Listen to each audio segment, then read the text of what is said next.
We need to stop trading in our freedom for security. Government's not going to save you. When was the last time you had a politician in your neighborhood when the lights went out? Never. When there's a blackout, are they driving around with generators in their trunk and passing those out? They don't care. At the end of the day, a politician has one goal, and that is to get reelected. So they will say what they have to say, and then they don't do what they say they're going to do, and then we don't even put their feet to the fire. We just let them go, and we go, oh, well, you know, politicians, you can't trust them. What?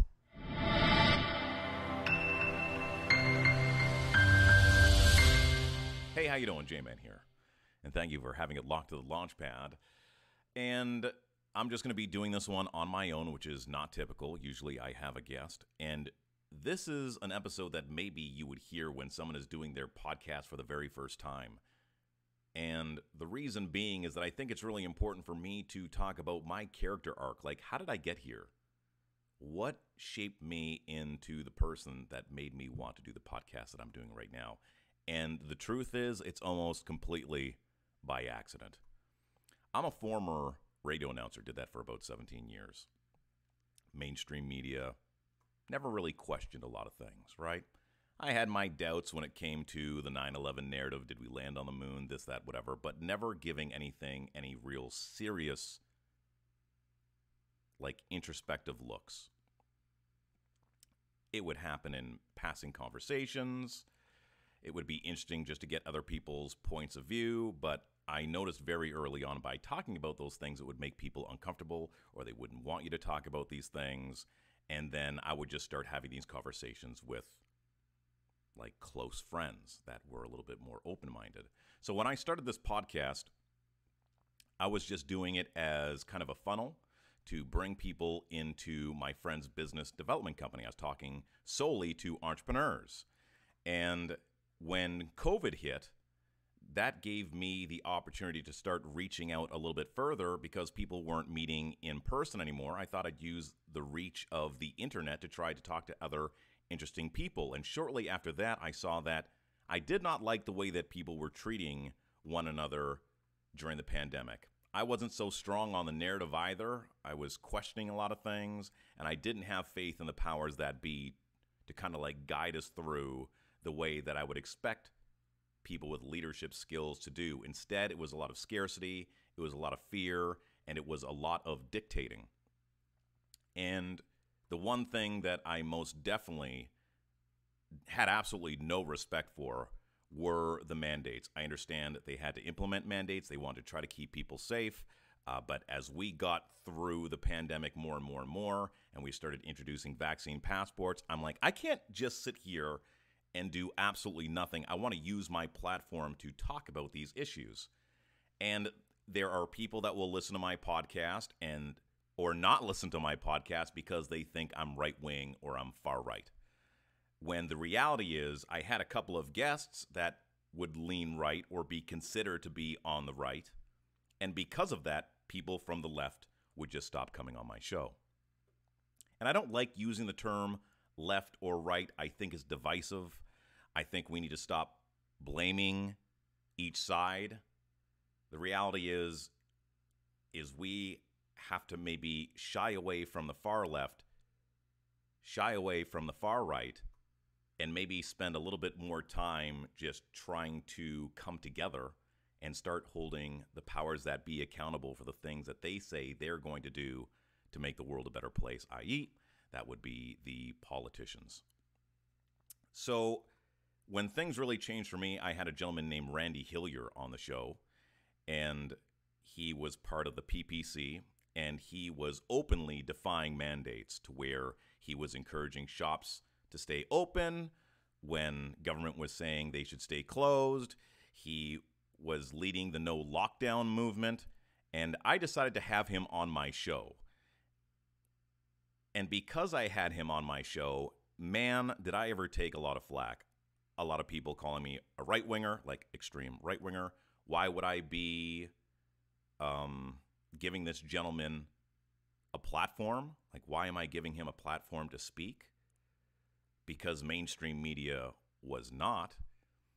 And then also, part of it was like some people believed that I was irresponsible for doing so, for allowing someone the platform to say what they want to say. And I've never understood that because, I mean, I live in Canada, right? And we believe in freedom of speech and freedom of expression. And then we don't want to allow people to speak. Like, that doesn't make sense.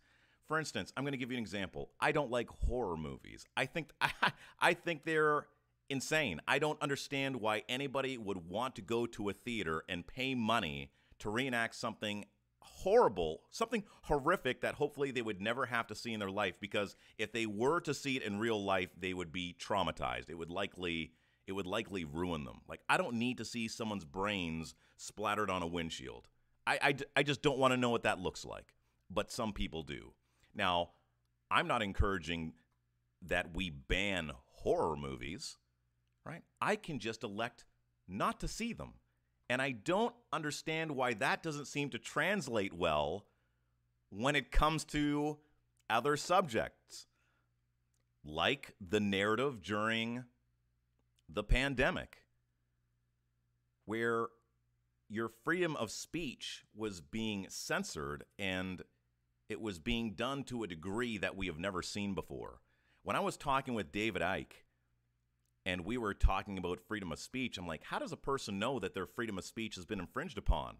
And he said, well, did you have to think about what you said before you said it? Kind of deal.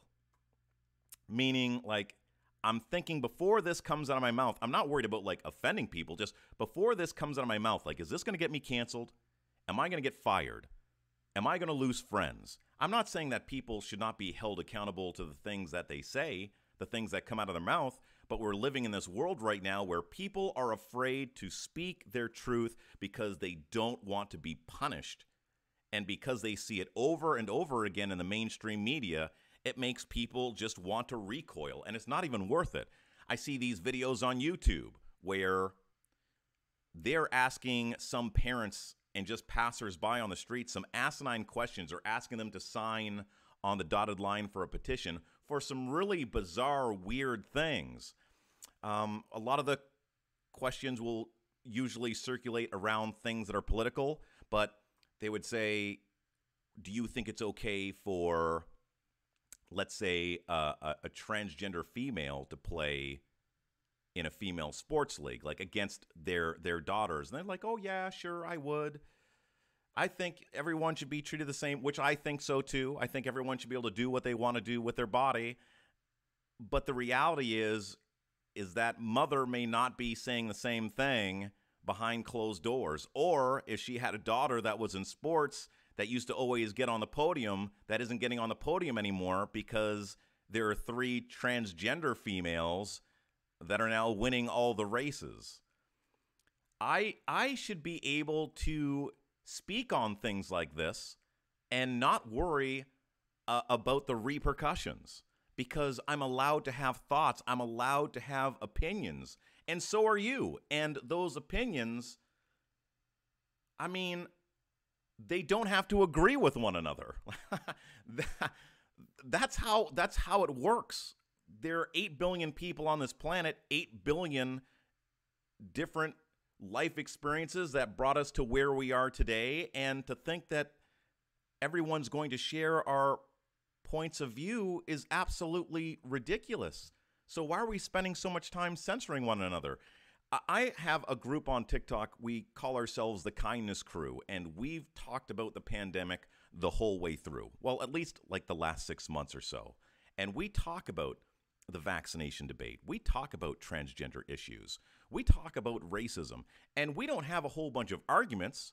We don't necessarily agree on things, but there is a common denominator, which is it is incredibly important for people to have constructive conversations and to come from a place of love and abundance, and to throw away the blame, because that gets us nowhere. And instead of just vomiting out opinions, to take some time to ask some good questions. When I am talking to someone from the opposition, I want to show that I have a genuine interest in why they think the way that they do. Why? Because it's going to make me a more intelligent person in regards to trying to have a conversation with that individual. And then if I have a conversation with somebody else that shares that point of view, instead of starting from like the lowest rung, instead of starting from the bottom again, I can show that I have a little bit of knowledge. I've taken some time to build up a little bit of a knowledge base to show that I understand them a little bit more, to where we can have a much more constructive conversation. And we're not at the starting line. Do you know what I mean? Like it's a 5K race and already we're one click in, we're starting from somewhere a little bit further ahead. And to take away the judgment, that's what destroys me, is the judgment of how people think I am before even giving me an opportunity to open my mouth. Because I've had someone that's vaccine injured on my show, because I've had people that have defied mandates, because I've had a flat earther on my show. Number one, just assuming that I share those opinions, opposed to I'm just really curious as to why they think the way that they do. And wouldn't this be a much better place? Wouldn't we learn a lot more about ourselves and each other if we could be genuinely interested in other people, even when they don't share our point of view? So let me give you an example. I made a post during the convoy as to whether or not people supported that protest. Overwhelmingly, people said yes. And I shouldn't be surprised because I posted a lot of things to suggest that I would support the convoy. There were a couple of people that said no, and I was actually disappointed that there weren't more. And I'm going to tell you why. The algorithms are going to make it seem that no matter what it is that I think, that is probably going to be supported by my peers, because that's what algorithms do. They put you around other like-minded individuals because they want to make sure that you have a good user experience. What that showed me is that I was losing a lot of my audience that was my opposition. And so there's two things at play here. Number one, it's people that just don't want to listen to what I have to say, so they remove me as their opposition. And then on the flip side, I also lose them as my opposition. I want opposition to always be there so we can have constructive conversations, because that is what leads to critical thinking. It's necessary. When it comes to any type of conspiracy theory, and I'll just throw it out there, whether it be flat earth, whether it be we landed on the moon, 9/11, if you remove opposition from your argument, then all you have is a bunch of people blowing smoke up your ass and no one ever taking the time to say, well, you know what, you might be a little bit off there. I always want people there to tell me that I'm a little bit off, if I am, because that is going to make me a more critical thinker. It's going to expand my horizons. It could lead to new thoughts, epiphanies, paradigm shifts. Who knows? In a lot of cases, maybe not so, but I always want that opportunity to learn and grow. And when we eliminate opposition, we eliminate that possibility from ever coming to fruition. That's why it's so important. I don't look at posts that I make on social media that get like 200 likes, meaning that I'm right. It just means my social media agrees with me. There could be 1,000 people that think I'm dead wrong, but I'm not hearing from those individuals because they've recoiled. So that's a great reason as to why, if you disagree with somebody, why you should try to engage constructively. And that goes on both sides. And you shouldn't want to lose that person either. It's critical. It's absolutely critical.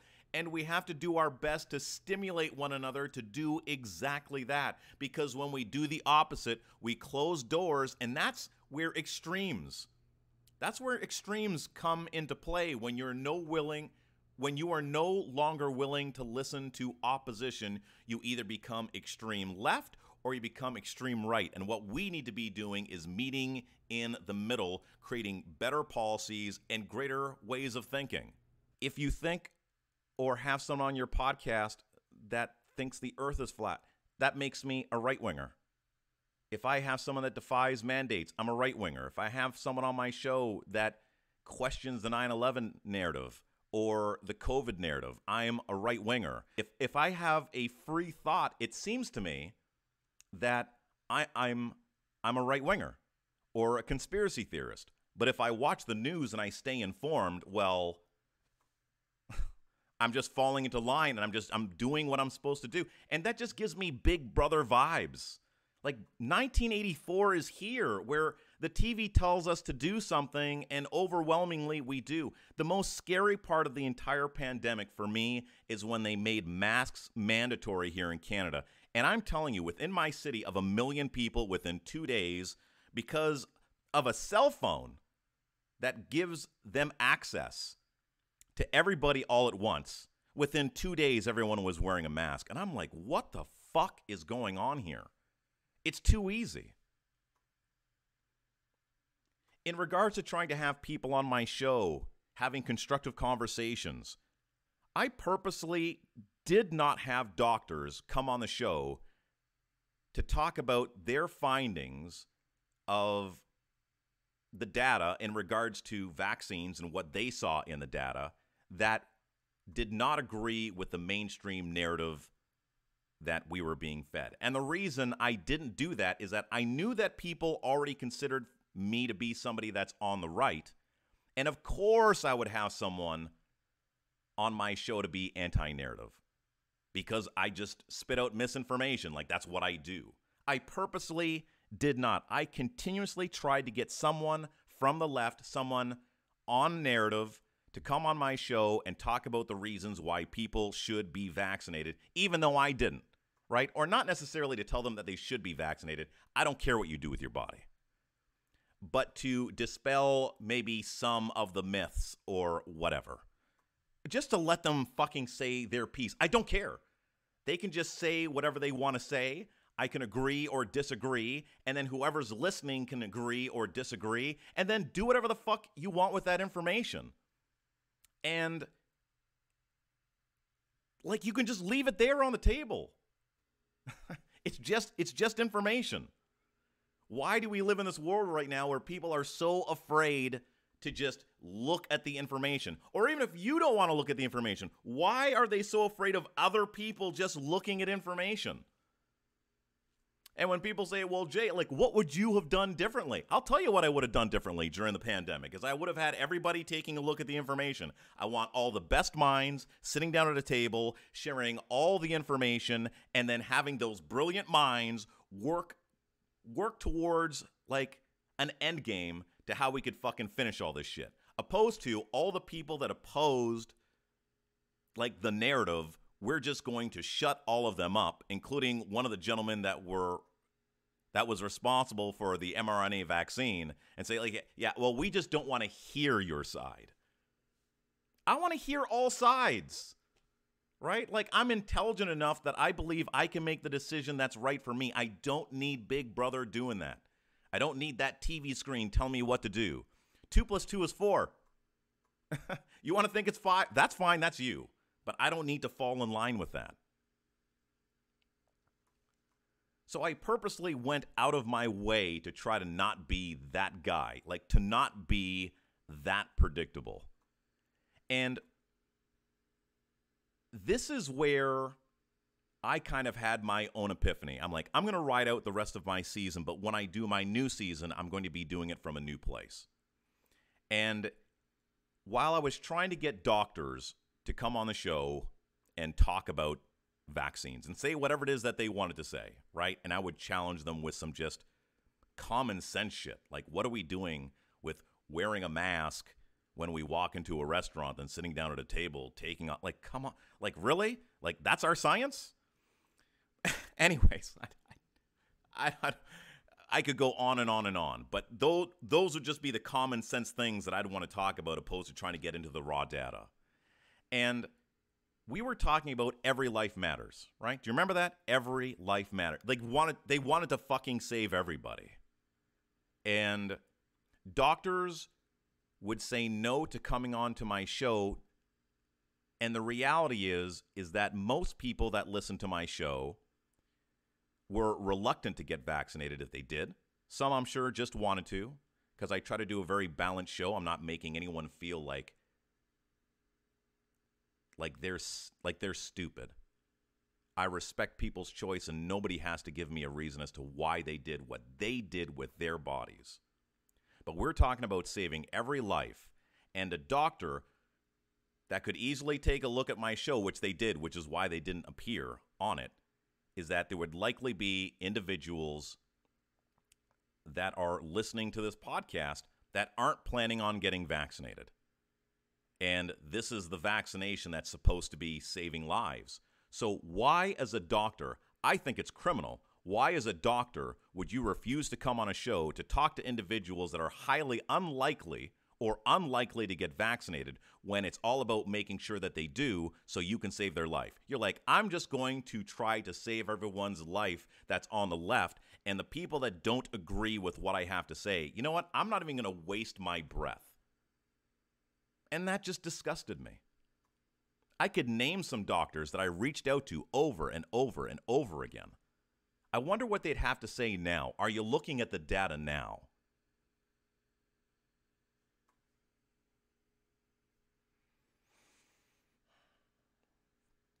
I don't usually swear this much. Not on my podcast anyways. But we need to be unified. Regardless what political platform you vote for, we all want the same thing, right? Like, we don't like gun violence. So how do we solve that? Is it taking away all the guns? I don't think so. Right? Could we have stronger regulations around maybe being able to purchase one or mental health checks? Sure, but let's talk about how we can just get there, opposed to just saying, like, my way is this way and the rest is the highway. You want a place that I'm sure is safe for your kids to grow up in. Everyone can agree with that. Everyone wants to make a livable wage. We all want one another to be happy. We all want to be able to, like, buy a home, live in a decent neighborhood, to have, like, a fair shake in life. And that's not going to happen as we just continue to become more and more divisive. We just keep on creating more little subcultures, little different groups. There's so many different causes. Like, it's never gonna get done. So just to, like, love on one another, let's try that out. Like, the system is broken. This division thing is working for the politicians, and the media is driving it. Like, maybe what we can do is spend a little bit more time into just trying to be together, love on one another. I don't know if that's, like, the best way to end, but that's just the way I'm ending it, because I'm getting a headache. My throat is getting sore, and I'm swearing too much. I'm going to try to keep up my reputation. So until next time, you take care, be well, love simply because you can.